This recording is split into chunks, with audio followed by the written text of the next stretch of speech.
listening to Commander Cookout Podcast, episode 221. I'm Brando. I'm here with Ryan. Today we're going to cap off the year 2020 with our year-end preview review. Now hit our theme song!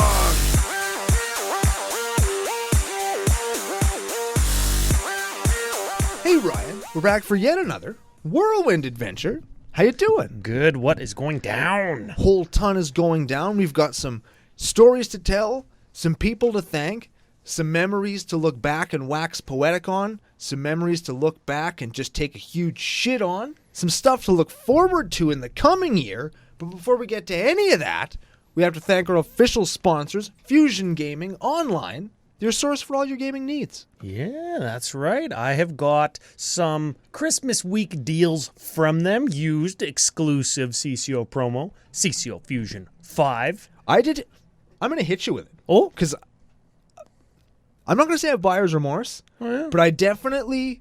I definitely invested in a card for my Omnath Locus of Rage deck. Foil Phyrexian Altar from Invasion? No. Oh, no. Okay, good. All of the lands in that deck are approaching pretty pimp status. Yeah. There's lots of alternate expeditions, arts, all of that. expeditions. Okay. The one fetch I was missing, Misty Rainforest. Ooh, right? That's a tough pill to swallow. Yep. Getting foils of that. Yep. So I'm thinking, what am I going to do? Because all of the other fetches they're either foil or they're expeditions or whatever, right? They're looking pretty fly. So I picked up, got a great deal on the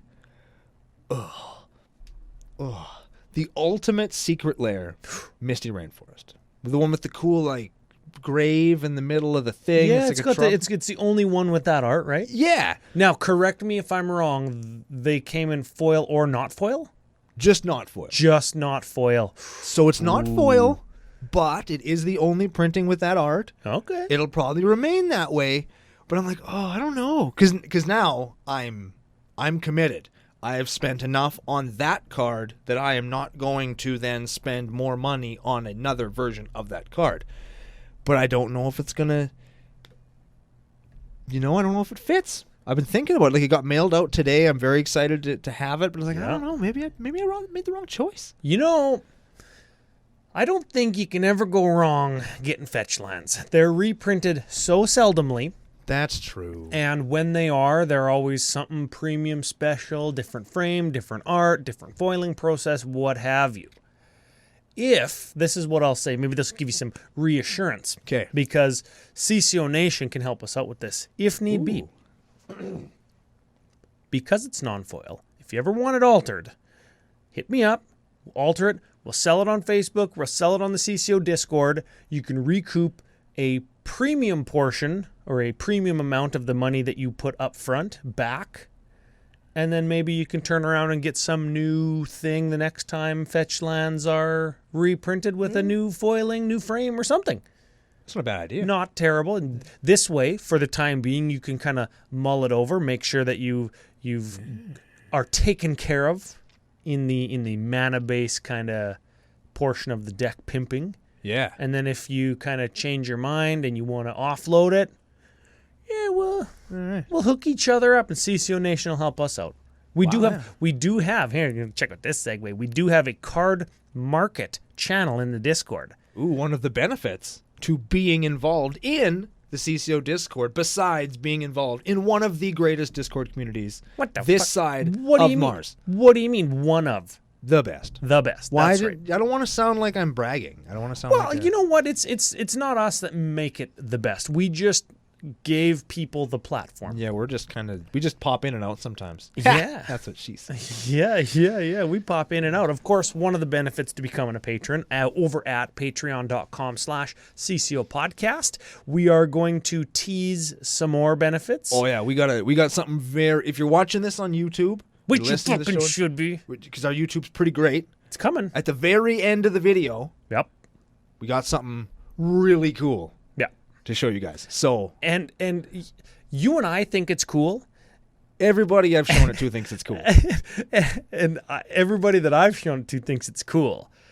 And I know that a lot of people are in CCO Nation because they think the same way that we do.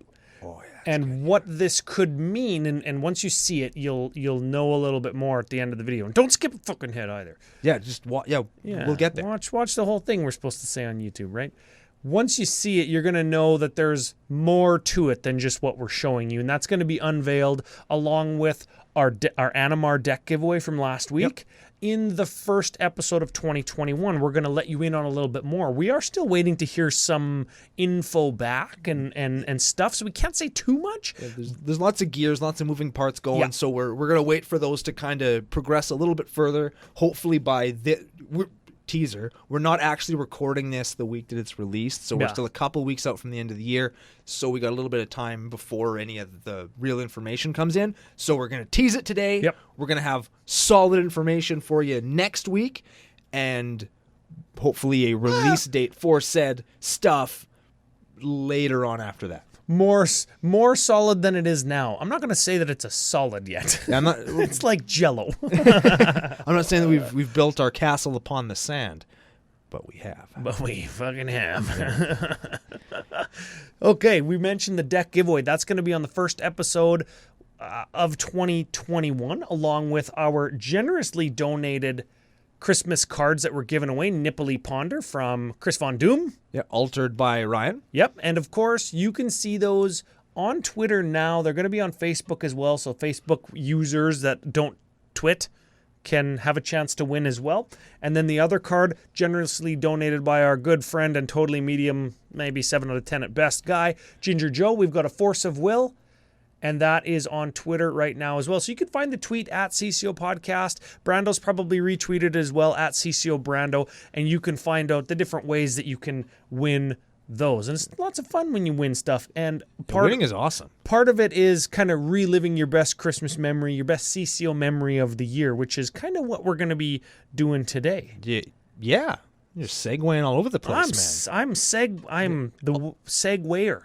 Nice. I don't know if that's a verb or what, but it's not. But also another note on that Force of Will: if you feel left out because the Ponder is altered and the Force of Will is not, me and Ryan will totally draw on it for you. In addition to being podcasting, content creating professionals, professionals, we are also very schooled at making art. Yep, Brando's got at least 10,000 hours worth of experience with Sharpies. Mm-hmm. And it makes me an expert because that's how it works. Yep, that's how it works. Court of law. So I think we kind of hinted on some thank yous to the patrons, thank you to the nation. There's some stuff coming up. This is the 2020 Year in Review preview show. Yes. Where we preview some of what we got going on for 2021. Which we did. Mm-hmm. I don't know. If anything else comes up that we think of, we'll bring that up too. But we are going to look back. There are some good times. There's some criticisms, maybe some solution provider type content for WotC. If anybody from there is listening. They're definitely listening. They might be. They might be, because you know what else is coming up in 2021?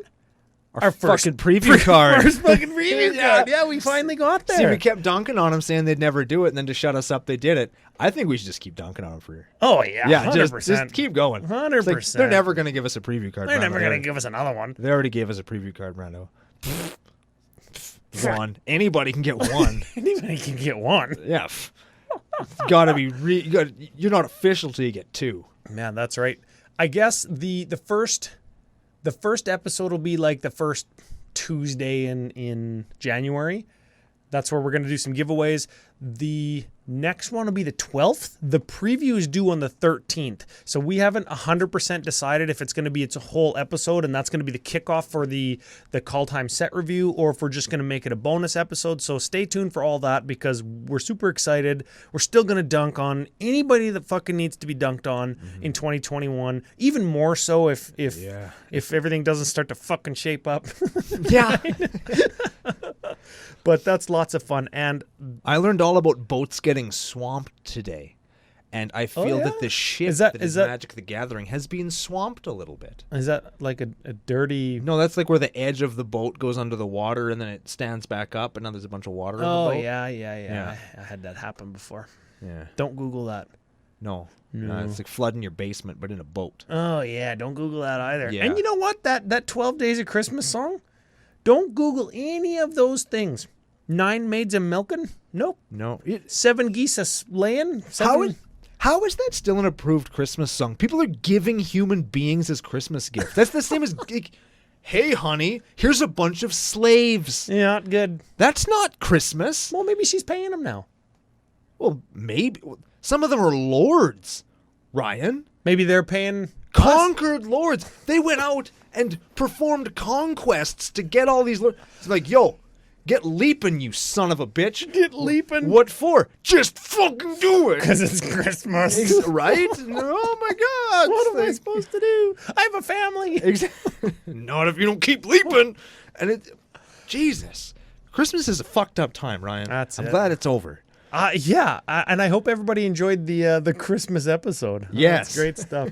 Ooh, preview stuff. Oh. We should talk about a preview of a deck that we're going to do in 2021 yeah. and reveal the winning commander from yesterday's hints. Hit him with the truth. Obeka, Brute Chronologist. Obeka. You're doing Obeka. I'm doing, what did I say? Regular Becca. Yeah. Which is not even the name of the card. It's actually just Rebecca. So Brando built Obeka, and it sounds pretty cool. I haven't played against it yet, but maybe over the Christmas shutdown break, you got some time off. We'll do some Ving. Yeah, that's right. That's how it works. Yeah, That's it's like Scissor Sistering, except with Magic the Gathering. Yeah. Speaking of scissoring people, you know who I saw today? No. Joel. No way. Joel. I thought he was dead. I did too. I thought he was legitimately dead. Not from like COVID or anything, just dead. Just like dead. he just dropped dead one day. DED. Hadn't heard from him for frickin' ever. And then water started leaking out of my furnace. Oh. And I'm like, I am fucking desperate. It's 2 days till Christmas. I need to get my furnace all fixed up. So I phoned Joel and he actually answered. And I was like, hey man, here's what's going on. What do you think I ought to do? And he's like, I'm 3 blocks from your house. I'll just stop by and look at it. And then I got another text from like 10 minutes later. Just kidding, I died. It was like, nah, man, I fixed the problem. Oh. There's just something that had come unplugged, and so he just plugged it back in. Neat. That was the easiest fix ever. And then as I was walking home from the office, that's me walking, Yeah. he drove by in his van, and I talked to him for a little bit. Oh, yeah? First time I have actually physically in real life seen one of our local playgroup that isn't you in 9 months. Fuck, I seen Smitty twice. Oh, I haven't seen Smitty 0 times. Oh, my Lord. I've known that guy for 20 years, and I haven't seen him in 9 months. It's weird, man. I was thinking about that today. Oh, fuck. Well, okay, that does a little bit bring us to... We've got some thank yous, and we've got some awards. I don't know if we want to call them that. It's just some of our ups and downs, criticisms, the stuff that we want to talk about, right? Oh, yeah. First one, let's get to it before we even do the rest of our thank yous. Oh, shit, okay. Favorite of 2020. Brash Taunter. Favorite memory of a game. Favorite game. I would like, if you have 2, a real game that you played, maybe before lockdown, remember fucking that? Or if you don't, your favorite VEDH game. And it'll probably be somebody in the nation, because that's where you play most of your VEDH-ing. Truth. I think that my favorite real life game that happened was the one and only time in my Stax Traxa deck I had a Energy Flux and a Aura Flux. That's the one where this is not a good memory. No, just let me finish the story. Okay. Makes it so that enchantments you have to pay 2 or you have to sack them at the beginning of your upkeep. And I specifically played it because everybody around Theros was building fucking Enchantress decks, and I'd had enough of that shit. Yeah. And I actually drew it and resolved it, and then the guy just paid the 20 and killed me. And I didn't cut those cards from my deck until Commander Legends came out. I just had 2 dead fucking cards in my deck this whole time. Oh, man, that is great. So that was one. Do you remember who it was? 5-color mono white Angel Aaron. That's what I was gonna say, because he built Estrade Enchantress deck right around Theros time. Yeah. And his is actually good. It's very good. Mine, not so much. And then the other one I think happened just a little while ago. I already told the story, but I'll recap it again real quick. Yeah. I sat there playing Hepatra on 1 forest with a mitt full of 2 green pip cards. Yeah. To like turn 1,000. And then to get one of my removal spells back so I keep from dying, I used Balaged Recovery that I had in my opening hand. Yeah. And then as soon as it hit the graveyard, I'm like, I'll never live this down. I will never... You'll never let yourself, or else you just forget again. I'll never move beyond this. This is one of those life moments where it's like, yep, I can't forget this because I can't repeat this mistake. I did end up winning that game from some fluke of nature, but oh my god, that was some shits. Those were definitely my two like highlight things. Why do they both involve me just doing something ridiculous? Why can't they be sweet plays that I made? Because that's not you. Yeah, that's you. true. You know, my two are both. I was gonna say both times where I got second in games, which is like my fucking story of my life. But I actually did win one of the games. I was playing a VEDH game, and it was down to me and F.U. Lenny, and he was playing his budget Gumball Urza deck, and he thought that he could like sack a food to gain life in response to like a burn spell that I was playing Calamax, and I attacked him, and then I like doubled Calamax's power, and then I doubled that spell, so he had like quadruple power or whatever. He thought he was gonna live through some blocks and shit, and then he goes down to like 3 life, he sacks a treasure, he goes to 6, and then I cast a fucking lightning bolt and I copied it in my Calamax deck and Exaxied him for the lightning bolt in EDH in a deck that has 30 basic lands. Yeah.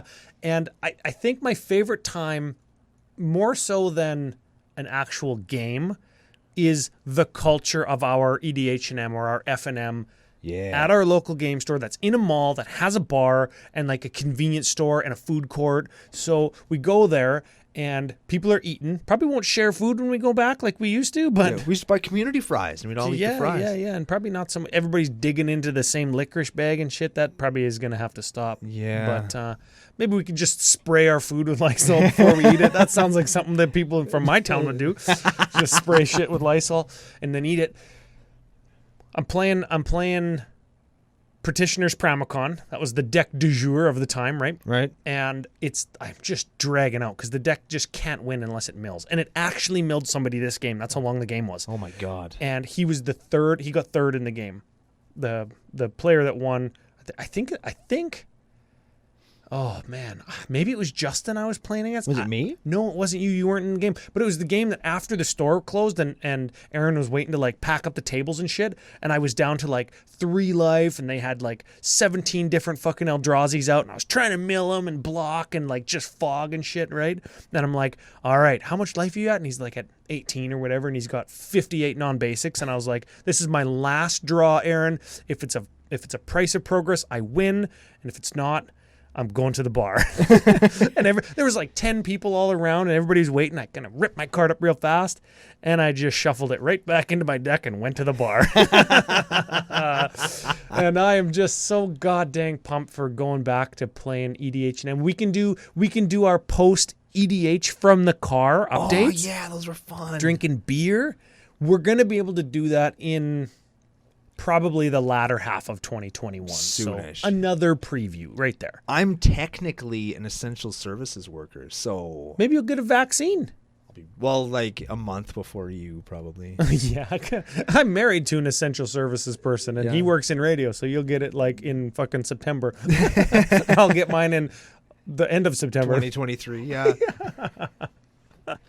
Okay, you know what? Before we get to the rest of our awards, our memories, our whatevers, big thank you one more time to all the patron supporters, all the listeners of the show in general, the YouTube subs. We're trying to grow that right now because it's a lot of fun for us to do videos, and we've got Joe that's doing all the videos for us. He does a great job, and we had Ian before, and Ian kind of edits and makes sure all the shit that goes up to the manabase.com, that's Fusion's content site. Ian makes sure all that's great. So thank you to him. Thank you to Jason. He's the what's his actual title? The marketing director for Fusion. He's helping us out with a lot of that stuff that we can't tell you about yet. Yeah. So those are the 3 dudes, and those are the people that we always say are enjoyable to work with. Yeah. Those are them, and I guess we can give them an FU, hey? Yeah, F you guys. Yeah. And I'm sure Joe will put something on the screen, and we won't know, and it'll just totally rip on us. Yeah. But yeah. Everybody else who listens, shares, retweets, enters into the contest to win stuff. It all helps the show grow. You guys are a pleasure to work for, and we're happy to be here. Very much so. Yeah. Should we talk about 2020, Ryan? Let's do 2020. Everybody loves 2020. Where should we start, Ryan? We got a long way to go, lots to cover, lots happened this year. Well, and also nothing fucking happened. Well, nothing happened, but it was the year that Wizards decided, you know what? We're just going to release something every 2 weeks. There was, if you count Secret Layers and like some of the very supplemental stuff or unsanctioned, if you count that stuff, we had product releases every single month except for October. Every single month. Nothing in October? Nothing. There wasn't a Halloween Secret Lair? Should have been. You'd think that, like, I forget, the Ooze one could have been Halloween themed. That would have been cool. Well, how about let's get to it. The first thing that was released, the first one of the year. Sure. Theros Beyond Death, or Theros as you call it. Theros Beyond Death, I think, has the distinction of being the set in recent memory that I think held virtually no interest for me. Oh, yeah. I was so medium on that whole set. I barely bought any of it. Even more so than Core Set 21? Ryan. Oh, hold on. Yeah, okay. We'll get there. Ryan. We'll get there. Don't get me started. We just went over this. All right? But that's how I got it. There was a couple of cards in it that were cool. In hundreds of cards, there have to be a couple that are cool. Yep. But there definitely were. Overall, I think that the set was fine for Yes. the people that were into the whole, but I just wasn't one of the people that was into it. I didn't give a shit about the Constellation cards, really. Except for by accident. We'll talk about that too. We're going to get there. And I think the Planeswalkers were kind of uninteresting. I don't follow the current lore a whole ton, so the storyline didn't really matter to me. Yep. So there just wasn't a lot there to hold my attention. I actually forgot that it was this year that Theros came out. I thought that it was Eldraine. I got your back on two fronts of your back. I'm into it. The trailer for Theros Beyond Death stunk. Fucking sucked. Didn't even watch it. There you go. I think, here's my theory. Here's my theory as to why it might be less memorable. Okay. All right. Okay. At the end of 2019 is when we saw the ramp up in product, right? Mm-hmm. And everybody thought that they couldn't digest it and wallet fatigue and blah, blah, blah. I did a whole thing on Commander at Populum. It's not real. It's just what you choose to focus on. And I like sometimes how you say it's less memorable, you don't remember it, but I think it's because you just don't focus on it if it's not of interest to you. And I think that's a healthy kind of attitude to take. And I think that the end of 2019, start of 2020, when Theros came out, was when that ramp up, that escalated product schedule came out, and we weren't adapted to it yet. We didn't know that that's what the schedule was going to look like throughout 2020. So it's like, we just had Eldraine, and we were still focusing on Eldraine, and we let Theros go by. And then we got Unsanctioned and Secret Layers and Mystery Boosters and then Ikoria and Commander 20. And it's like, oh, this is the new normal. Let's be fucking faster at looking at shit. Yeah. Right? And Theros was just a victim of we weren't ready for that pace. And being an uninteresting set. I don't know. We got Underwear Breach. That's a good one. Meh. That's a good one. Meh. It's a good card, but it could have been printed virtually anywhere with a different name. Well, it has Escape on it, though. Meh. Yeah, it's a good card. Okay, let's move on. I mentioned Secret Layers. We saw the Year of the Rat. We saw Theros Stargazing, and I thought that this might be your, I don't know, one of your awards, but I think you bought Theros Stargazing by accident. I did buy Theros Stargazing by accident. I just wanted the one that had the perf in it. Yep. And then as I was clicking through and doing the thing, I clicked the wrong thing and ended up buying all 5. Oh. And then they didn't show up till like October. Yeah, then there was a Secret Lair in October. It was your Stargazers. Fuck, I was wrong. And then they didn't ship for, what was it, 8 months? Oh, dude, it was like, 7 it was months? summertime. Summer was over. It was a long, long time for it to ship, and Wizards was giving me the runaround, and the guy I was sitting like across the table from when I ordered them got all of his like 2 weeks later. Oh, man. And mine didn't. It was just a shit show. I did get a collector booster in that box, though. Oh, yeah? Yeah, I did. A Theros one? Theros. Was it good? Yeah, wait, no. Or see Theros from 4 minutes ago? No, actually, I did get a Thassa's Oracle? That's fine. Full art foil Thassa's Oracle? Hey, that's a cool one. Not exciting for me, but it was good trade fodder that I put into trading towards something that we're going to talk about later on in the episode. Oh, yeah. 50 different brash taunters. Oh, yeah. Just rubbing them all over his naked body. That's what I'm doing right now. Yeah, it's gross. Okay. Secret layers, I guess we'll touch on them a little bit as we go through the year, but did you buy any other than that? No, after my personal debacle with stargazing, I decided I'm not... The only one that they could get me to buy, the only possible way for them to get me to buy another secret lair would be for them to do the 3 Commander deck mutate cards with the comic book art. That's the one and only thing that they could do to get me to buy another secret lair. That's cool. And that's just because I don't like to with the amount of money that I have to spend because I'm Canadian to get the secret lair shipped to my house, all that stuff. It's just not worth it for me to pay all that money, then forget all about it, to have the cards show up in 7 months. Maybe the deck I bought it for doesn't even exist anymore. Maybe I found a foil of the card I wanted somewhere else, which is the case with the Perforos. I just got another one with it in a trade, and I didn't even... Like a Stargazer one? No, just a regular one. Oh. An even more pimp one. I didn't need I put the Stargazing one in my deck. Yeah. But... Once it came, yeah. But still, I was soured by them, and it has nothing to do with any of the controversy, which we'll get to later. But yeah, I just kind of I still think that Secret Lair might have a place and might be a product that we shouldn't totally dunk on and totally hate on. But it's not, that product is not for me anymore, I don't think. Okay. And I haven't bought any of them. No, I don't think that I'll ever buy any of them. If I can get singles in non-foil that I think that people would like on the Thursday altar auctions on Facebook every Thursday, I think that I would get them on the single.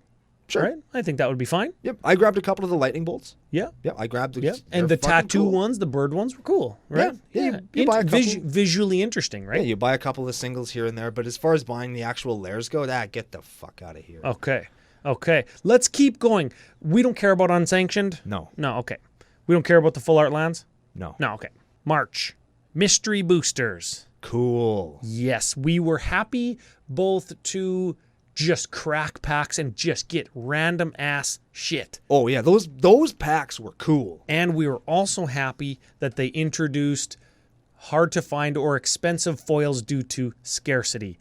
Yeah. And I cracked some good cards, cracked Animars, Belby's Portals, foil stuff, and the mystery booster foils. While they didn't have the value that the original printing foils had, it was still nice to get the foil Reaper King if you needed that, or the foil Send triplets if you needed that, because those were like $70, $80 cards. Or there's a Braid of Fire, and there's Intruder Alarm, I think, right? Yeah, like so many things that were really expensive. They showed that they did know how to do cool reprint sets. I opened 2 or 3 boxes of that, and it's fun. I think they should do that every year. Honestly, I do. I think so. And I think that the product, this was the retail edition that we're talking about. Yeah. The event edition was very well received, and like they were flying out of the shelves at MFs and stuff when they could have those, and people were using those test cards. Like all of those are worth like crazy values now, right? Yeah, and it's not even all about value. It's about just opening a product that's really cool and really fun for both a new player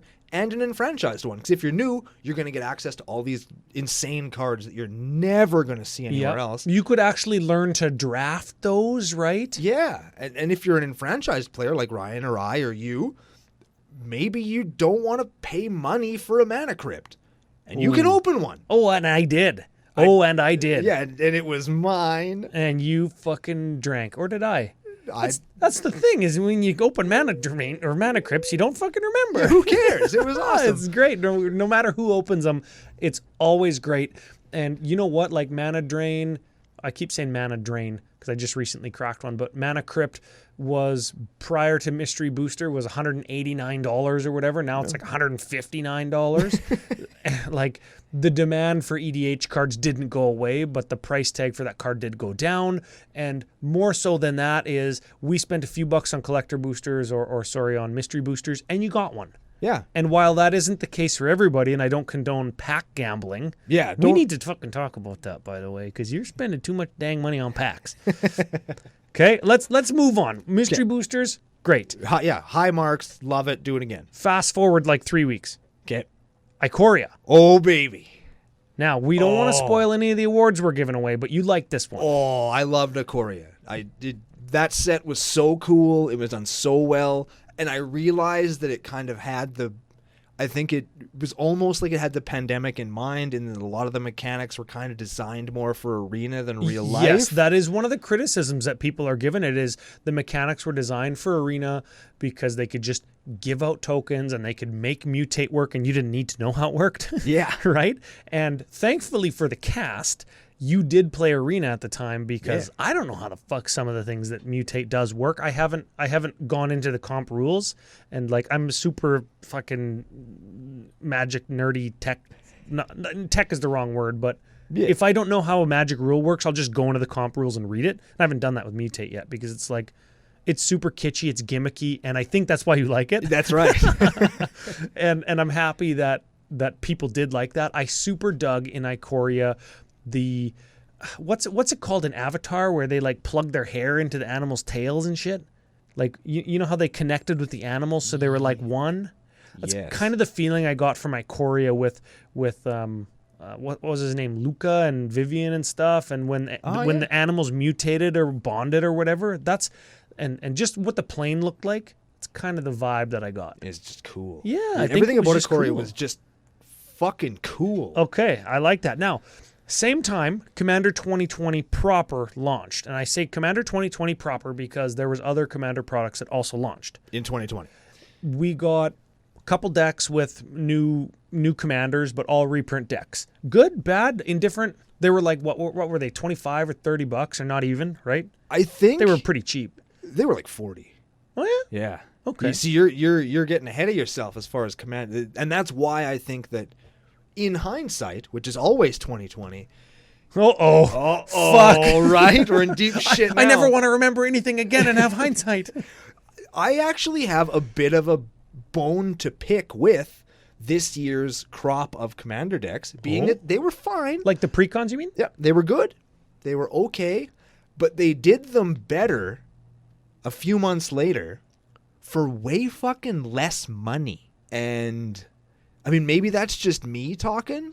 Okay, hold on. Let's clarify what that means. There's Commander 2020, the decks. Like the Commander product. Yep. And then there was Zendikar Rising Commander decks. Yep. And then there was Commander Legends, Commander Precons. Right. Are those the ones you're saying were better than the 2020 proper? Specifically the Zendikar one, yeah. You like that one? I like the Zendikar. Oboon, and we got the one that cares about rogues. Yes. And while those might not be the most nad-pumping commanders of all times, the decks were really good. And while there weren't a bunch of new cards in them, the decks had lots and lots of stuff that you could play with in those decks, or take them and put them into other decks.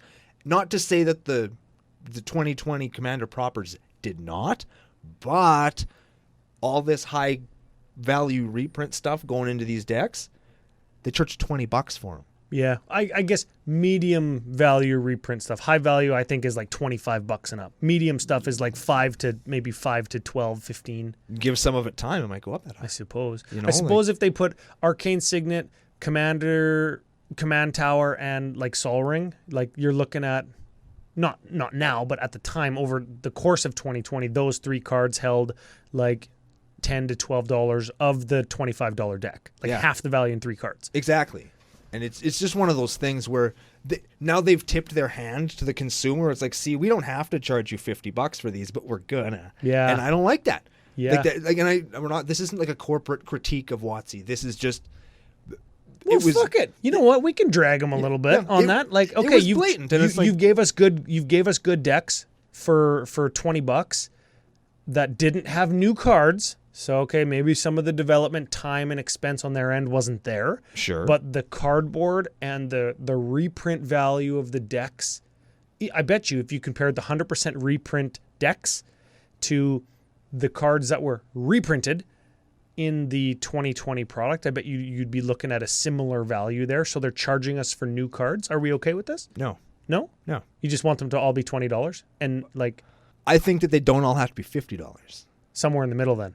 Yeah. I think Like they used to be, right? The Commander products like in 2013, for example, were like $40 instead of $55. There's a happy medium to be struck, and I think that now, especially, we've had enough year of Commander precons where you could do one that has 2, 3, 4, 5, 6 new cards in a deck and just start reprinting some of that Commander shit. Yeah. Get us some more true name Nemesises or those Nemesi. those spells that are free from Ikoria. Oh, fuck, we need those. There's lots of shit that Commander plays that you need, and if it's a mistake or not, it doesn't matter because they're going to get played and they're going to be expensive, and you can just put them in these fucking decks and sell them for cheap and sell 1 million of them.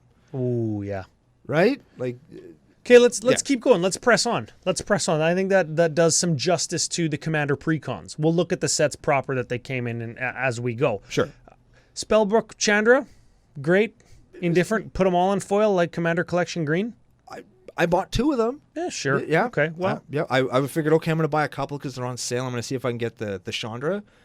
And you did, right? And I got her. Yeah. I like the treatment they put on her. I think she looks cool. But that's whatever. I did go to FusionGamingOnline.com, used CCO Fusion 5, and I did get my couple foils that I needed, right?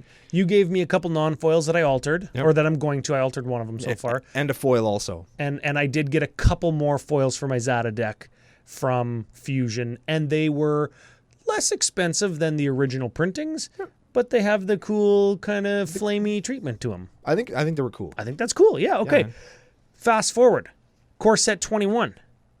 Oh. Now, I know your boy, Brashy T, Brash Taunter, was in there. Yeah. And I think it goes without saying, and this is why I didn't do this category in our awards. Favorite card of the year? Obviously. 100%. Not close. Not close. Nothing even resembles that card as far as going favorite goes. Yeah. Okay, cool. Now, I think it's close.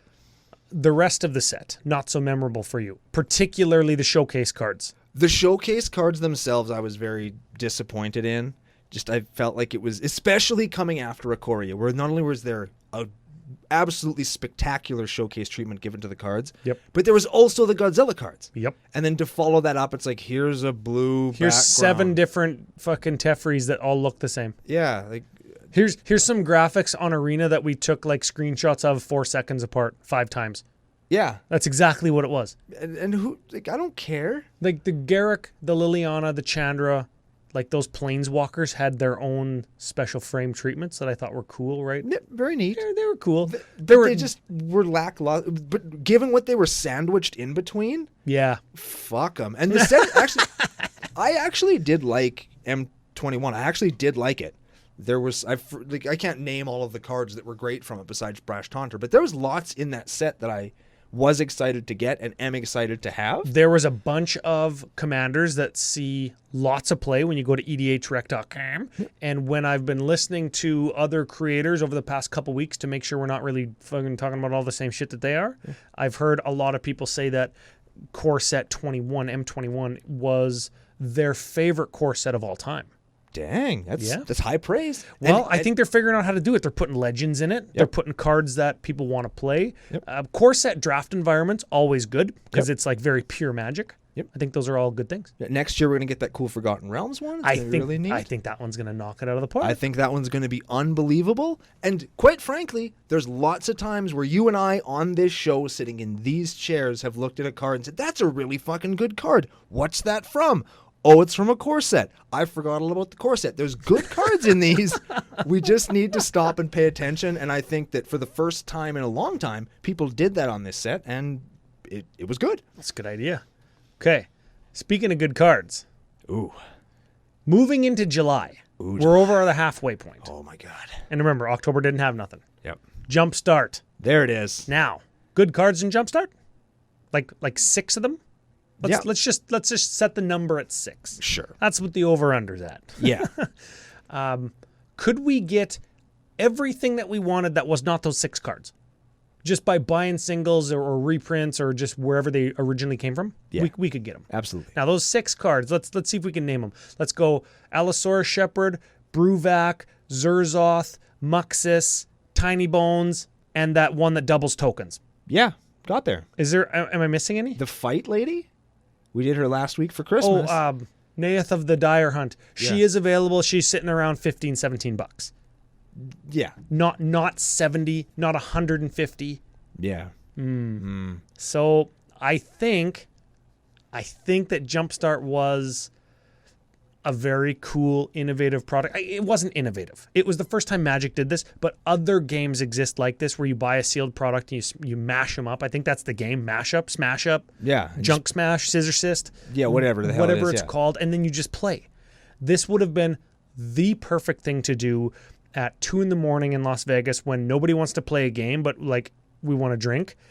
Just let's crack Jumpstart and just smash, and you play that one, I play this one, or whatever it is. Yeah. Let's go get some Jumpstart and see if we can whatever, right? Yeah, when see we're if we walking to get machete tacos. Yeah. Can you imagine? Oh, yeah. We know Magic Fests were canceled. We weren't there.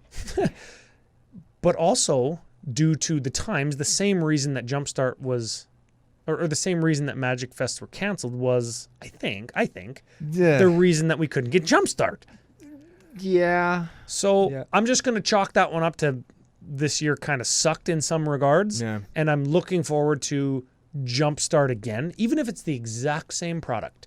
If it's Jumpstart 2.0 with the 7 cards that were hard to get, even better. Because then we can have Jumpstart and Jumpstart 2.0 and we can play both of them. Or just Jumpstart and Jumpstart, and they can quietly take some of the shitty decks out, the shitty packs out that you didn't know you could get. Just circulate them in, hey? Just new ones. Just do it like that a way. new injection. Yeah. Yeah, I used a buzzword. Good one. Yeah. But I thought that Jumpstart was a fantastic idea and a fantastic product. It just was very difficult to get. Yeah. And of course they did. They had to print incredible singles into it that are just obscenely expensive now. Oh, yeah. Well, and again, that's not because it's because they're too hard to get. Yes. It's too hard to get them. Yeah. They're just too hard to get. It's like, why is Sylvan Library fucking expensive? Because it's hard to get. Yeah. Right? And it doesn't look like a library. All right. And we've talked ad nauseum about the next product. This is the August product. This is Double Nasty. Ooh. Double Nasty. And this is a tricky one because the price point was high and there was shit that everybody wanted, right? Yep. And this is the arc of good vibes. This is the year of us projecting good vibes, but it's not toxic good vibes. It's not good vibes or get the fuck out. Yeah. So we did have some criticisms of Double Nasty. I think there was lots of valid criticism of Double Masters in general, including the price point and the ridiculous VIP boosters. Yep. I opened a bunch of those. If you've seen it on YouTube, I opened a whole bunch of them, and it was cool. Yep. It was a neat experience, but damn, $100 a fucking pack. Yeah, and you know what? I don't think that's the ceiling. And No. a little while back there was that like $500 box or whatever that they were selling to LGSs and shit. With the 5 cards in it. That one? Yeah, no, not that one. The other one. The briefcase for $500 with 5 cards in it. Yeah, you mean the box with the box with the box with the box? Yeah. No, I don't think that the $100 and whatever VIP Double Nasty pack is the ceiling. When they can, when there's cards that they're so willing to reprint, like Force of Will and Mana Drain and Mana Crypt and Mana Vault and Demonic Tutor and Vampiric Tutor and all those cards, right? And all of the other foil alternate art stuff that was in Double Masters. I think that we're going to see $150, $200 in 2021. And a word of caution, right? A word of caution. If you can afford it, go hard, because that's what they're for. And they are driving the costs of regular cards and just regular foil cards down for all of the normies out there. Yeah, if you want to pimp out a deck, there's never been a better time than now. Yeah. To pimp out a deck, because foil prices are so reasonable for most things. Unless it finds its way into standard somehow, foil prices are very reasonable for most things. Yeah. And that is incredible, and that is owed almost exclusively to the collector pack, I would argue. I would have to agree. And we're going to call the VIP 100 card fucking $100 thing, we're going to call that a collector booster, right? It's kind of the same thing, Yeah. right? It's got 2 foil alternate art things and then 2 regular foil things, and you can get extra foils and extra fucking rares. Yeah, and shit, right? and we talked about this on our That Review show. I don't like the language of the VIP booster. Yep.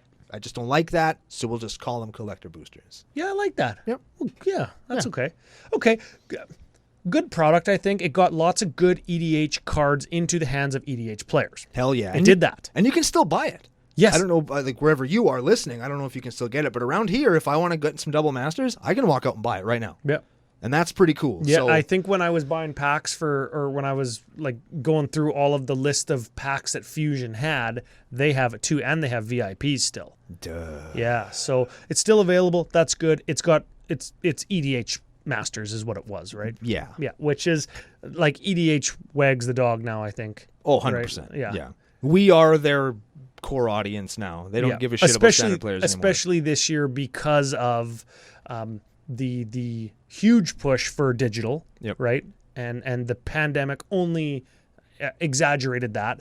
And when they bought Spell Table, they said, we're going to pump some money into Spell Table to make sure that it works, to make sure that we can sell all our Commander products, to make sure people are still playing. Yeah. Right? Let's give them this tool that they're starting to adopt, put a little bit of money into it, make it more user-friendly, more usable, more stable at high volume so we can have command fests, so we can sell the double masters, and to keep the Jumpstart products moving when restocks and stuff happen so people can get those Commander cards they want. Yeah. Okay, let's keep moving. Okay. Zendikar Rising. Heck yeah. You like this one? I like this one a lot. Yeah. Zendikar's always popular. I don't think I'm in the minority when I say. No, you are Zendikar not. Rising was great, but I think it was cool with the expeditions. It was great to see those back. We pulled one on a YouTube Open Flippy video. We sure did. Drank our whole drinks. Sure did. Yeah.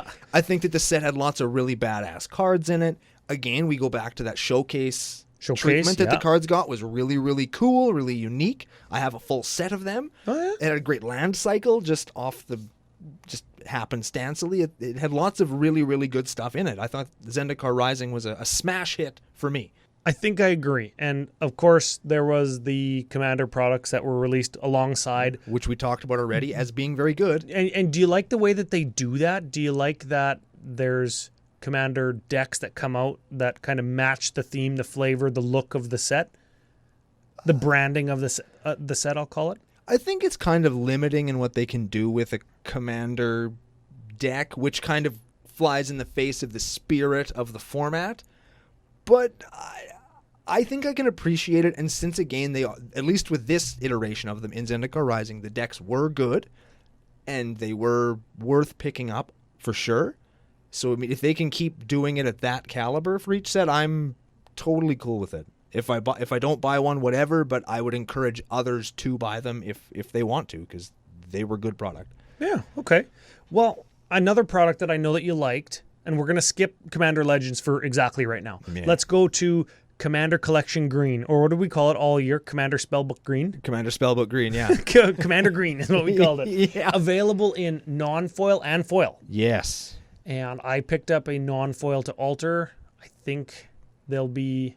Oh, they were last week's alters. You picked up a foil one. I did grab a foil one. And we discussed that you play every single card in it. Every single card. Except for the there. Planeswalker. Yeah, which I thought I played her, but I keep getting her mixed up with the lady that melted all the ice, Titania, who isn't a Planeswalker. No, But Freyalise did melt all the ice. Damn it, who the hell was Titania then? Titania was just a lady. Just some lady that's awesome? Yeah. Yeah. She lived on Argoth. It was like the last battle of the Brothers' War. That's where it took place, was Argoth. Okay. And she was just some badass fucking... Lady that was there. Yeah. She's like Wonder Woman. Yeah. Oh, that'd be a cool altar. Green Wonder Woman. Yeah. Well, she didn't have a color identity. She could be any color she wants. No, I mean, wasn't Titania green in color? Yeah. But she wasn't green like in her, like she wasn't a green lady like on Star Trek. Oh, yeah. It wasn't the She-Hulk or nothing. But I thought that was what was really, it should have been by the by. Oh, yeah, because Titania, Protector of Argoth Titania is expensive, right? Oh, and getting an alternate art one in foil, oh, baby. Yeah, that's it. I just drooled on the microphone and flooded my basement. Yeah, you were the 9 maids of milking. But yeah, I got the foil one. It was very cool. I'm very happy that I have it. I supported a local game store. Not my local game store, but a local game store to get mine. I'm happy with that. They were very accommodating to help me get one. And you're gonna do similar in the future if there's ones. What's the cutoff? Let's say, okay, foil one. Let's just put a number on it. $300. I wouldn't go that high. Okay, what did you pay? $250. $250. I paid the American price, but in Canadian dollars. So I got a really great deal on it. And when you look at the actual value, but the single values of the cards today, I paid less than what the cards are worth Individually. I wanted every single card in the box. Every single card in the box, with the exception of the Planeswalker, is now in a deck. Cool. So I went out and I bought a bunch of cards that I actually wanted in foil. But I think if they released another one like Commander, let's go all the way to the moon. Commander Spellbook Red. Yep. If I don't play every single card in it, that was I don't think I'd go for it. That was what was going to be my question is what is the cutoff? And I like over-unders. Yeah. What's the over-under on number of cards you have to play to spend $250 on a Commander Collection X in foil? Okay, so yeah. $250, 8 cards, all foil. Yep. Set the over-under at 6. You gonna buy it at 6, or is it got to be more? Those 6 would have to. One of them would have to be Brash Taunter. Obviously. Let's just start there. And the other 7 also Brash Taunters. But well, you need some like high value shit. Like I'm not talking. Ooh, there's a Goblin Bombardment with No, like you need to give me some high end shit. If I'm only going to be playing 1 or 2 of those cards, if I'm not playing all of them, I don't think it's worth it. Like. There would be maybe like a Perforos, a Mana Echoes. There would be none of those like Sneak Attack. That's another popular one across multiple formats. Like all of those just kind of came out in like we got an alternate art foil Sneak Attack. We just got a Sneak Attack in Double Nasty. Right? Like it's hard to think of cards in other colors besides black or I guess blue that you would put in here with alternate art that would just really drive it up, that would have the value and the playability to go into a thing, right? That's a tough one. It's hard thing and they can't just put in like here's a no fucking brainer one that people want is Wheel of Fortune, but because it's like reserve list, isn't it? No, it's not. No, but because it's like $4 trillion, they can't just put it in there. Yeah. Right? It's like Commander Collection Green. Well, if there's not a Gaia's Cradle in there, it's going to suck. Well, they can't put a $700 card in that because no, that's not how it works. Yeah. Right? So, good product.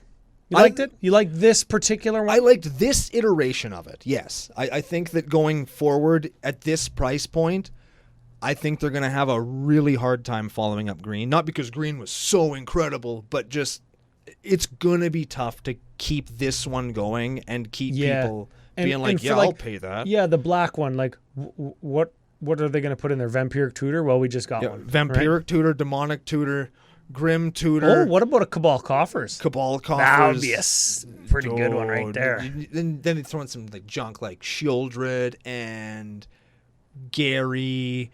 Oh, Gary, can you imagine? Holy fuck. Oh. Lily of the Valley for the Planeswalker. Ooh, yeah. There. See now everybody wants it. Everybody's like, I want that set, Brian and Brando. You need to print that. They're not gonna do that. They're not gonna do that. No, $80, $100 Planeswalker, $100 Cabal Coffers, $100 Tutor. Holy smokes! Yeah, everybody's buying it now. Everybody's buying that. Okay, well, positive product. We want to see it again. Hopefully, it's. If it's on point, right? If you're gonna pay, if you're gonna pay between $200 and $300, and you're gonna play 7 or 8 of the cards, good deal. If they're the thing, if they're what you want, just go buy it. They gave me something that I really wanted, so I bought it. That's good. Yeah, and I think that for a lot of other people, it's like, oh, well, I can't afford it. Well, Then buy the single, right? Yeah, exactly. And that's exactly, that was my argument back when we were talking about double masters, is like, oh, I don't want to pay $12 for a booster pack. Well, pay $12 for the one card that you want that used to be worth $25. Yeah. Right? It's like, well, I only get one card. Well, you're going to chuck the other fucking 15 in the garbage. Yeah. Just to get that one card. Whatever. It was a whole thing. Yeah. The final thing. The final thing. You like Commander Collection Green. I assume the foils are flat. They are actually. They're very nice. The foils in Commander Legends. Oh my God. Not so flat. No. And when we get to our favorites and least favorites, we're going to talk a little bit more about it. But I think that Commander Legends could have been my favorite product of the year. There was a lot of cards in there that I liked. Oh, wow. From a business standpoint, there was a lot of cards in there that I can alter, paint, get for less expensive than I used to be able to, because I do have to procure the cards myself for the Facebook auctions and to sell stuff on Twitter or what have you. So it was good for me in that way. There was Cascade Legend, Teamer Legend. Yep. There was lots of cool stuff that I liked. New Sakashima was in there. There was Clark with no thumbs. Yes. There was a card for Zada and Rogak. Rogak? Yeah. Son of Rogak? I don't know. Who knows what the fuck he's called. Was. But cool stuff, lots of design space, and the only thing that's holding me back now, other than like not having a ton of time because I'm doing stuff around the house right now and getting ready for Christmas, the only thing holding me back is it was so popular and so well adopted and received, is like everybody's building the stuff that I want to build, and I don't want to be the guy that's like, oh, I'm here a month later now that I have time building the same shit, sitting down at EDH table, and there's 3 of the same deck, you know. Which ultimately is a good thing because it's got people being creative, it's got people brewing, it's 1,500 new combinations of partners, which partners didn't break like we thought they could have. They've built them specifically enough or pointed enough that they weren't just Sakashima. Just Sakashima is probably and Kodama. Because Kodama and Sakashima just go infinite with everything. If you can clone your Kodama with your Sakashima and have 2 Sakashimas that trigger off each other. Yeah. I mean, there's combos and fast aggro lines with some of them, but that's true out of anything, right? You can find. That's not necessarily breaking a format. No, there's 20-some thousand cards in this format. Like they're going to print one that they were like, oh, fuck, we didn't think that this was going to combo with that, right? That's fine. The criticisms, we did a whole video on it, so check out the etched foil review and quality control issue. I'll tag it at the end screen of the YouTube video if you're watching on YouTube. We highlighted some of the quality issues that people are having, the curled foils, the kind of ink marks, the ghost foils. The ghost foils, yeah. Apparently we had a comment, it was they didn't print in rich black. They just printed in regular black, which I think maybe they do on non-foil cards.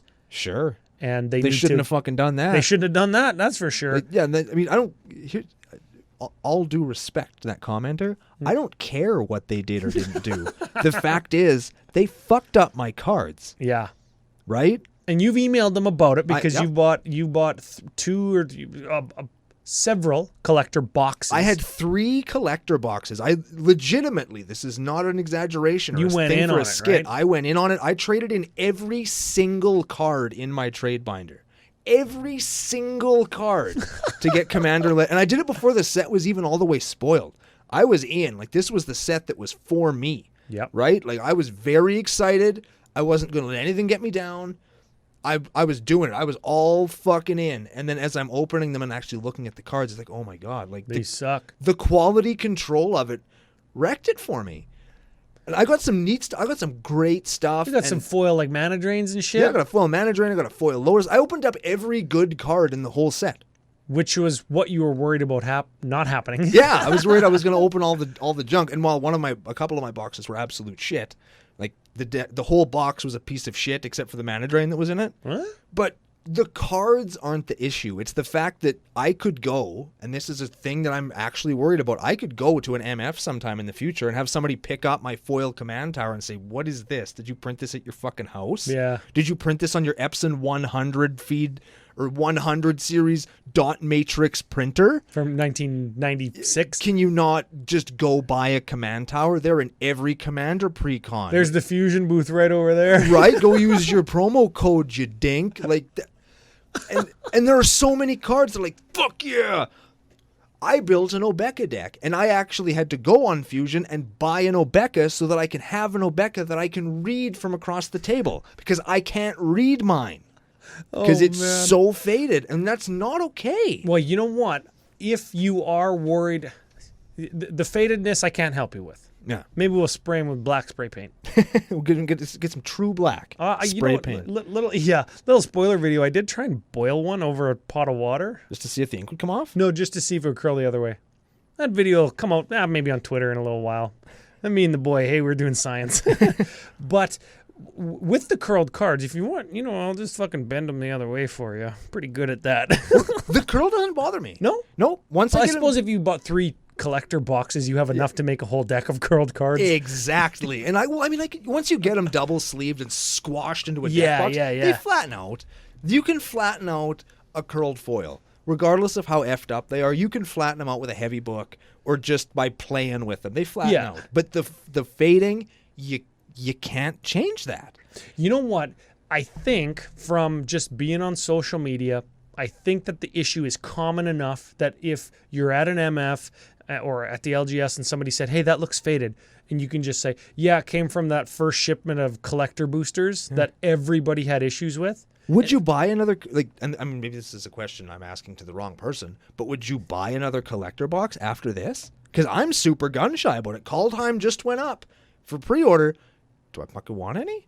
I don't know if I do. I don't know. I think that it might be a good idea to contact a store that has good customer service, or walk into your LGS a little bit before set releases after they've received their product. You know how they crack it early and they get it all up on the site and shit? Yeah. Just ask them. That might be something that you won't be able to pre-order if you're nervous about spending $300, but you can go and just do a little detective work and just go and see for yourself, and don't let the internet tell you yes or no, right? Because stuff comes from different places, distributors, different humidities, different countries that it's printed in, right? So I lucked out with mine in that I didn't, I know I've been opening lots of collector boosters, but I've lucked out in that I've been just trading my stuff for money to buy these boxes. I'm not actually in any money, but if I actually paid money for those booster boxes, I'd be in over $1,000.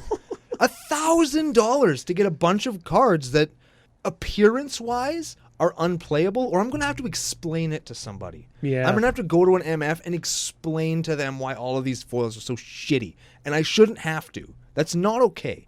Yeah. And Wizards does not get a pass from me on it, and I don't think they should get a pass from other people either. And if this is a thing that comes up again, then I think something needs to be done. I'm not saying somebody should sue their asses, but somebody should write them a letter. There's going to need to be something coming back from Wizards that says, hey, man, we're sorry. We fucked up your stuff. We took your money and gave you nothing. Here's a second print run box where we've fixed the problem. Yeah, exactly. There's going to be some kind of recompensation happening, because like the foil sheets of War of the Spark they gave out. And I don't want a fucking foil sheet. I want cards I can play. I don't have to cut them myself. I think that fucking a collector box would be cheaper, easier, and have less damage issues than the collector. Absolutely. Or than the rolled up sheets. Cheaper to ship too.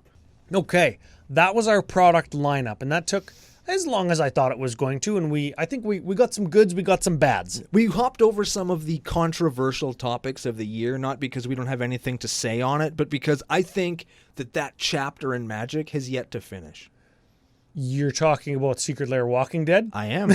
I think that there's more to be said on it, but I think that we owe it to ourselves and our own sanity to give it a little bit more time to wait and see how the fallout is handled. Okay. Well, let's see if that comes up in our favorites and least favorites. Let's do it. Okay. Let's start with least favorites so we can end on a positive favorite. Fine. That's fine. Yeah. Fine. Yeah. It's like, okay. Worst job done by WotC this year. Printing the collector foils in Commander Legends. Ooh, I thought you were going to say Walking Dead. No. That's what the internet at large says? The internet at large can say whatever they want. They might also say, and I'm just saying this to cover things that people have criticized them heavily on, is the War of the Spark decidedly male Chandra Nisa story debacle. But that seems to be being rectified. So we're Sure. gonna let that one rectify itself in 2021 as well. That's another one where just give it some time. You know, Okay. if you shit on somebody hard enough, sometimes they'll like wipe it out of their eyes and be like, okay, I learned a lesson. Let's give them the opportunity. I think the Magic community online gave WotC pink eye several times this year. Hopefully, they've learned a couple things. Yeah, hopefully that the Visine they got for that is actually going to fix something up and we can stop doing it to them. Yes, I would love to stop shitting on WotC, and I would love to just praise everything they do because it's exactly what I fucking want.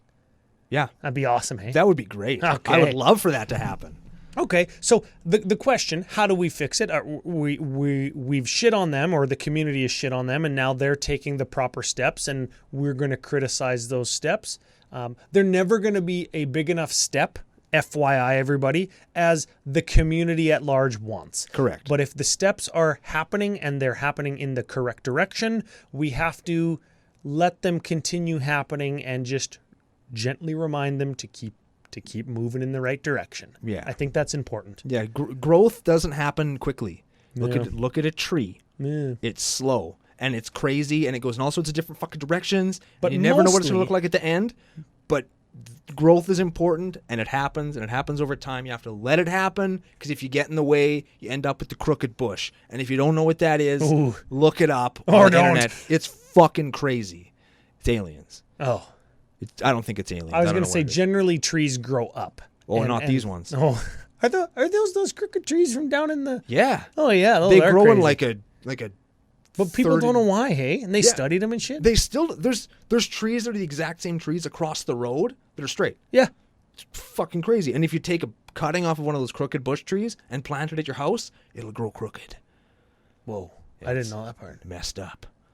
Whoa. Yeah. All right, so let's let them fix it. Let's gently remind them that they continuously need to grow and improve. As do all of us. I think that's Absolutely. important. 2020, fucking year of growth for sure. Absolutely. Woohoo, except for our wallets. Oh. Okay. Least favorite set and why? Least favorite set and why? I think I've already been over why Theros was my least favorite set of the year. I just thought it was Not Core Set 2021?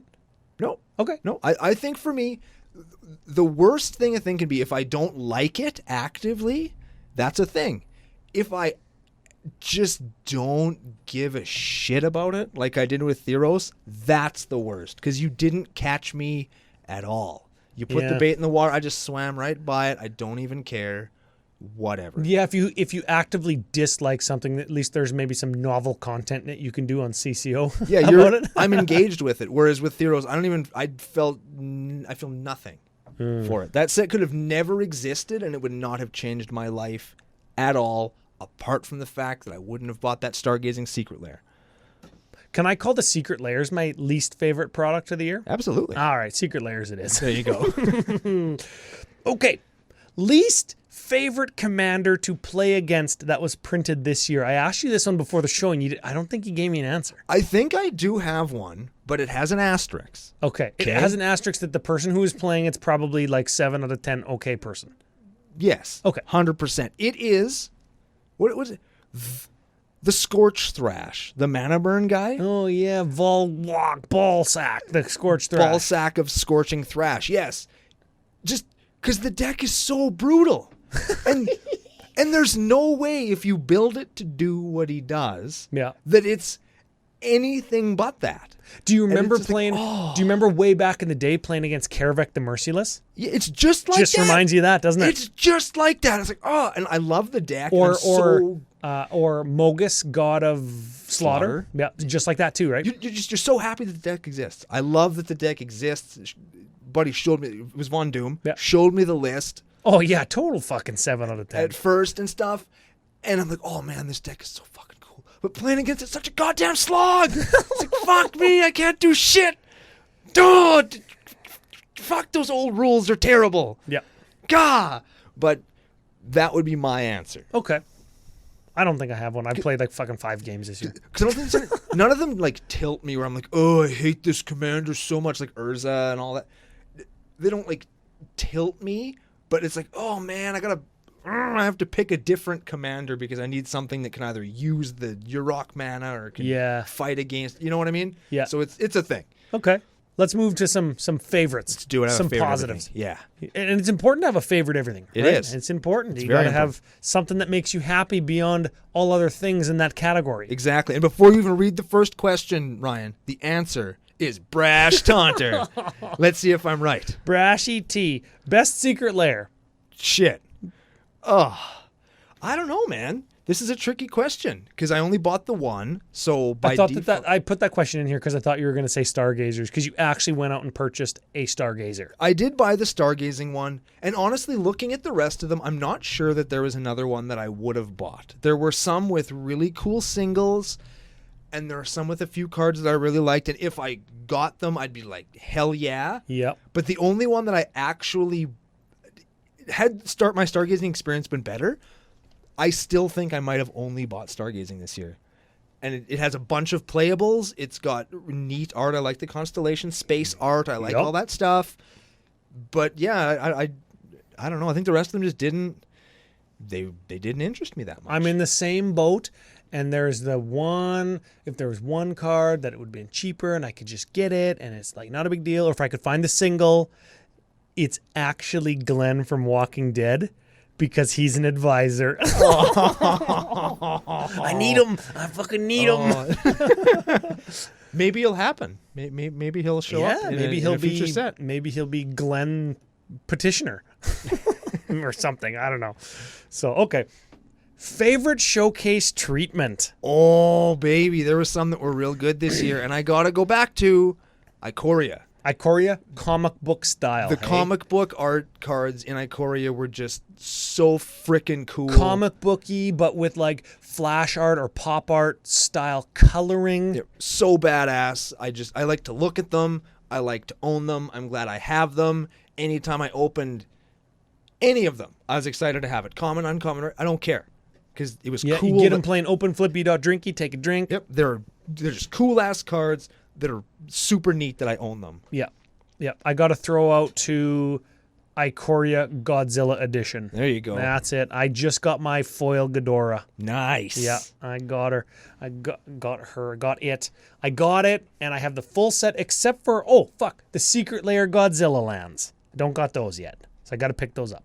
Maybe at the next MF, that's what I'll get. That's my favorite secret lair. They're right there because I need them. I need all 5 of them. Okay, that's my favorite one. Favorite mechanic. We know this one from last week. Mutate. Absolutely not close. It's in my top 3 mechanics all time in Magic. Oh, yeah? Yep. Dredge, Mutate, and the Spell Shapers from Masks Block.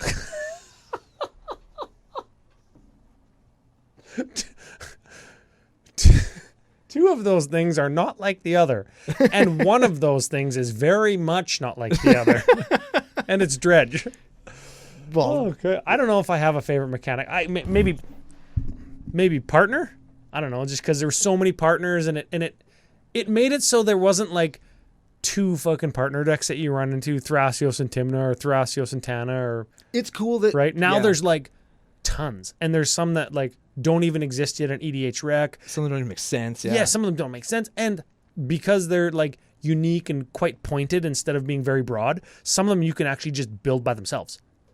And sure, you could just add another partner of the same monocolor in and have a 98 card deck, or you fucking don't. Like that gives you the option, right? Mm-hmm. And that opens up the expression lane or the expressive lane on the fucking highway of Commander, right? Like it lets me just do whatever I want.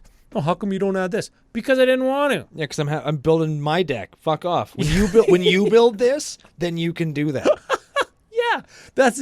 Yeah. You know what that reminds me of? A coaching mentor I had one time. I probably told you this story, but CCO Nation might not all know it. Is he says to me, he's drinking at the bar, and he goes, "I got this. This is how I feel. You can like me for who I am, or you can fuck off." Yeah, and that's how I feel about the partners. Is like I can just do whatever I want. If I don't like that one, it can just beat it. Yeah. And if you think that I should add another mono white thing to my Rebek deck, you can beat it too. I'm playing this. Yeah. Yeah. Okay. Yeah, man. Partner. I played Tana with no partner for years. There it is. Yeah. Okay. Favorite commander printed this year. What? I only built 2. So I guess I have to go with Obeka, I think. Gotta And the go more I with Obek. play with Obeka and the more I think about the deck that I've built with her, I think she's really cool. That's good. She's got cool art. She's got cool flavor. She's got a really neat ability. I'm super into her. And I think when you play against this deck, you're going to like it I'm too. gonna like it. Okay, cool. I like when I like stuff. Yeah. That's good stuff. Better than not liking stuff. What about you? Fuck yeah. What's your favorite one? Ooh. I like Averna, the Cascade one that lets you play land. Yep. I like that I like that it deals with Cascade minutia, where it's like, oh, you have to do this thing before you decide if you're casting the spell. There's a lot of like rules lawyering is the wrong thing, but like when I go into the comp rules and read about Cascade to know how it works, now I know. Sure. Right? It's like one day when I have to play Mutate, now I'll just go in and know. I like Rebecca because that's just a cool card. I bought my wife a foil one for a bookmark, put it in a leopard print sleeve for her. Nice. Right? I like that one. That's just cool. That's just cool. You could have got a foil one for me. I got a bunch of them. Just saying. Oh, well, so I shouldn't tell you that I got a foil one for myself too? Oh my God, right. I opened 3 boxes of the shit. She's an uncommon, man. Oh man, no, yours will be all the wrong shitty faded foil. Yeah, mine will all be foiled, dirty ass etched foil. God. Yeah. God dang. Okay, final favorite of the year. Oh baby, Brash Taunter. Yeah, there it is. There it is. No. Favorite set, favorite Magic product this year. Favorite thing that came out this year. I'm gonna give it to Ikoria. Got to give it to Ikoria. It had my favorite mechanic. It had my favorite showcase art. It's got the most cards that I play now, just in general, across lots of my decks. I think that when people look into the cards in Ikoria, it had the triomes. Yeah. It had a great land cycle is whatever, but for EDH players on a budget, the triomes are a great pickup. I think that when people look at that set in the future, they're going to see stuff that goes in their decks, or they're going to see things that inspire them to build new decks. And I think that's what a Magic product needs to do. Oh, they're going to see Godzillas and they're just going to fucking stomp dinks into the dirt. Slap lips right off faces. Yeah. Hell yeah. Slap cheeks right off butts. Yeah. That's what we're going to do in 2021. Goddamn right we are, man. But yeah, Ikoria, I think, hands down, I think. That wasn't even a hard choice for me now that I'm thinking about it. You know what? Our Ikoria Open Flippy Sunset show, I think, was our favorite product that we put out this year. Yes. We had a couple good sunset shows. The Ikoria one was really good. People should watch it. Maybe link at the end of this video. And what was the other sunset show? We filmed them on the same day. Was it Double Masters? Was it the Double Masters one? I think it might have been. I think it might have been. That one was really fun too. Yeah. And those are they're just fun. And one of my favorite memories this year is going to be, it was like 2 a.m. and everybody was hammered. And there was like 9 of us on a Zoom call. Everybody's playing Open Flippy Drinky, or at least partaking in the festivities of Open Flippy and drinking and cracking packs. And it was just a fun ass time. There was a jeweled lotus butt plug that was open. Nice. And I got my foil hull breacher and stuff. Mana drain, my last pack. Money drain, yeah. Yeah, That's what we got to call it. Money drain. Money I like drain, yeah. It was a ton of fun this year, despite being no fucking fun at all. That's my final thought of the day. Thank our business daddies and let's get the fuck out of here. Big thank you to FusionGamingOnline.com. They are the business daddy. They are our official sponsor. They help us putting out programs like this for you going into 2020, and hopefully they'll be helping us with some other really, really cool projects. Stay tuned for an extra special teaser after this if you're watching on YouTube. And if you're not watching on YouTube, head on over there, check it out. So that wraps up our 2020 year. Oops. That wraps up the year that was 2020 in Magic, in CCO Nation. I hope that you enjoyed going down memory lane with us. If we missed anything, let us know in the comments down below. What was your favorite and your least favorite thing that came out in Magic this year? Or hell, your favorite or least favorite thing that happened in your life this year. Let us know down in the comments. We will all judge your lives together. It'll be a great time. In any case, thank you so much for being with us for another year here in the nation. And we're going to be back next year with a new deck, a new episode on a brand new year of Commander Cookout Podcast. Hit our theme song!